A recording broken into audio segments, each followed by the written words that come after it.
Two simultaneous explosions in East Africa, leaving over 200 dead and thousands injured. An act of terror on US targets propelling al-Qaeda into the global spotlight.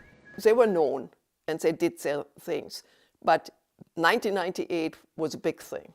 And it was also the first one where that was during the Clinton presidency when there were responses. With a $5 million bounty on him when he was seized by US forces in 2013, Libyan Abu Anas al-Libi was perhaps the most high-profile name set to stand trial. But in January this year, he died of liver cancer in a New York jail, leaving Saudi Arabian Khalid al-Fawwaz to stand trial alone.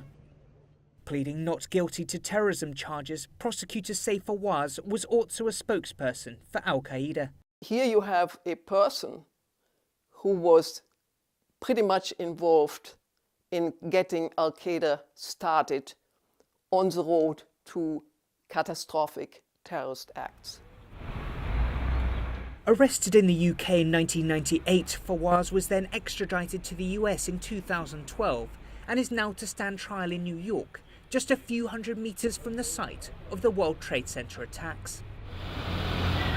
As part of the agreement, he would not be sent to the detention center in Guantanamo, and experts say civilian courts are better equipped to handle such cases. It's just night and day. It's kind of like watching a circus when you watch those military commission proceedings. And not because people aren't trying to do a good job, they are, but the limitations of the system just make it impossible. While legal experts say this process has taken far too long to get going, at least the end is now in sight. This trial is set to take around 5 weeks, but for a third defendant, Adel Abdel-Bari, he's set to be sentenced in the next few days. After pleading guilty to terrorism charges, he could spend up to 25 years in prison. William Denselow, Go Tell Africa, New York.